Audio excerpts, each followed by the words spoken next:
السلام علیکم ورحمۃ اللہ وبرکاتہ، کیسے ہیں آپ سب؟ امید ہے آپ سب صحت کی بہترین حالتوں میں ہوں گی انشاءاللہ۔ اللہ تعالیٰ آپ سب کو اپنے حفظ و امان میں رکھے۔ توضیح المسائل لیسن نمبر ہے 68، نماز میت۔ وہ مقامات جہاں نماز میت واجب ہیں مسلمان کی میت پر یا ایسے بچے پر جو اسلام کے حکم میں ہے اور اس کے 6 سال مکمل ہو چکے ہوں، نماز پڑھنا واجب ہے۔ احتیاط واجب کی بنا پر ایسے بچے پر جس کا 6 سالہ قمری مکمل نہ ہوا ہو لیکن نماز کو سمجھتا ہو، نماز پڑھنا لازم ہے، اور اگر نماز کو نہ سمجھتا ہو تو رجا کی نیت سے اس پر نماز پڑھنے میں کوئی حرج نہیں ہے۔ لیکن جو بچہ مردہ پیدا ہوا ہو اس کی نماز پڑھنا مستحب نہیں ہے۔ نماز میت کے صحیح ہونے کے شرائط۔ نماز میت کے صحیح ہونے میں چند شرائط لازم ہیں۔ پہلی شرط ضروری ہے میت کو غسل، حنوط اور کفن پہنانے کے بعد نماز میت پڑھی جائے، اور اگر اس سے پہلے یا ان کے دوران اگرچہ بھول کر یا مسئلہ نہ جاننے کی وجہ سے پڑھے تو کافی نہیں ہے۔ دوسری شرط ہے، واجب ہے میت کو پشت کے بل لٹائیں، اس طرح کہ میت کا سر نماز پڑھنے والے کے داہنی طرف اور اس کا پیر نماز پڑھنے والے کے بائیں طرف ہو۔ تیسری شرط، میت نماز پڑھنے والے کے سامنے ہو، پس اگر نماز گزار کے پیچھے میت ہو تو نماز صحیح نہیں ہے۔ اس طرح اگر نماز پڑھنے والے کے دو طرف میں سے کسی ایک طرف میت ہو تو بھی نماز میت صحیح نہیں ہے۔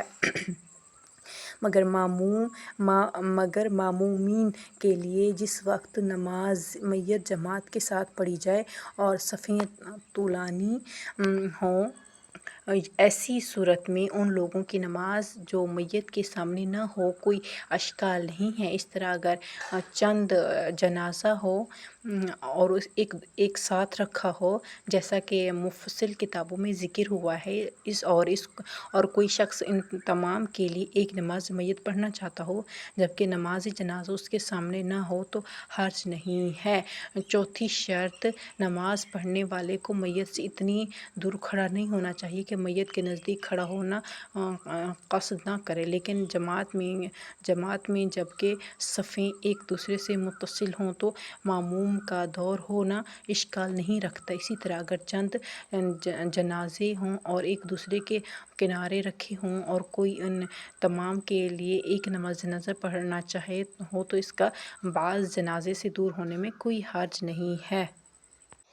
پانچویں شرط، میت اور نماز گزار کے درمیان پردہ، دیوار یا کوئی دوسری چیز حائل نہ ہو، لیکن اگر میت تابوت وغیرہ میں ہو تو حرج نہیں ہے۔ چھٹی شرط ہے، نماز گزار کی جگہ میت کی جگہ سے معمولی سے زیادہ پست یا بلند نہ ہو، لیکن مختصر پستی یا بلندی کو کوئی حرج نہیں ہے۔ ساتویں شرط، نماز پڑھتے وقت ضروری ہے میت کی شرمگاہ ڈھکی ہو، اور اگر اسے کفن پہنانا ممکن نہ ہو تو ضروری ہے اس کی شرمگاہ کو کپڑے لپیٹ یا تختہ یا اینٹ اور اس کے مانند دوسری چیزوں سے چھپا دیں۔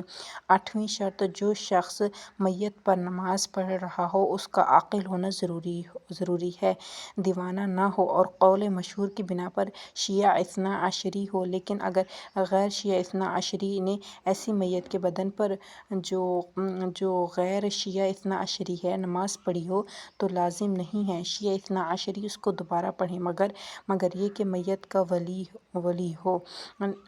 نویں شرط، جو میت پر نماز پڑھ رہا ہو اسے قبلہ رخ ہونا ضروری ہے۔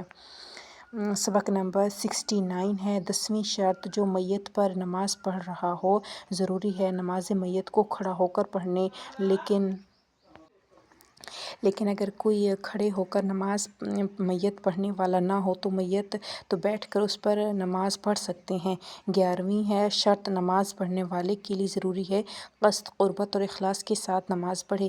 12ویں شرط، نیت کے وقت میت کو معین کرے، اگرچہ اجمالی طور پر ہو، مثلا نیت کرے کہ اس میت پر نماز پڑھتا ہوں قربت اللہ، یا جب نماز میت جماعت کے ساتھ ہو رہی ہو تو اس وقت ماموم قصد کرے کہ میں اس میت پر نماز پڑھتا ہوں جس میت کا امام جماعت نے قصد کیا ہے۔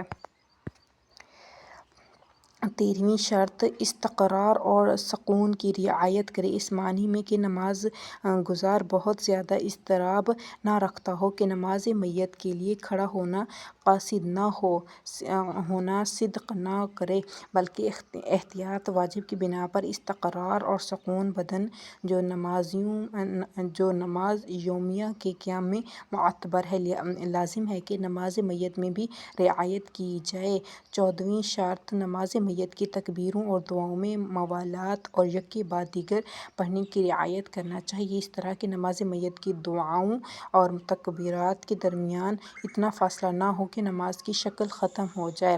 15ویں شرط نماز میت میں ہر اس کام سے پرہیز کرنا ضروری ہے جو نماز کی شکل کو ختم کرے، بلکہ احتیاط واجب کی بنا پر مجموعی طور پر بات کرنے، قہقہ لگانے، قبلے سے رخ پھیرنے سے پرہیز کرے۔ 16ویں شرط ہے نماز میت اس کے شرعی ولی کی اجازت سے پڑھی جائے، اور بغیر اس کی اجازت کے نماز میت صحیح نہیں ہے، جس کی تفصیل پہلے ذکر ہو چکی ہے۔ 17ویں شرط نماز میت کی جو کیفیت بیان ہوئی ہے اس طرح پڑھی جائے۔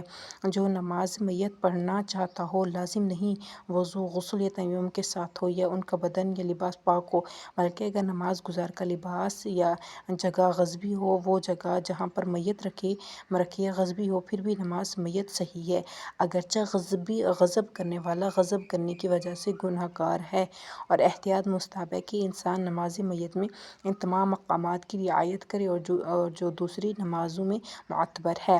نماز میت میں نماز گزار کے بالغ ہونے کی شرط نہیں ہے، اس بنا پر نابالغ بچہ جو ممیز ہو اور نماز کو صحیح طور سے پڑھے تو کافی ہے۔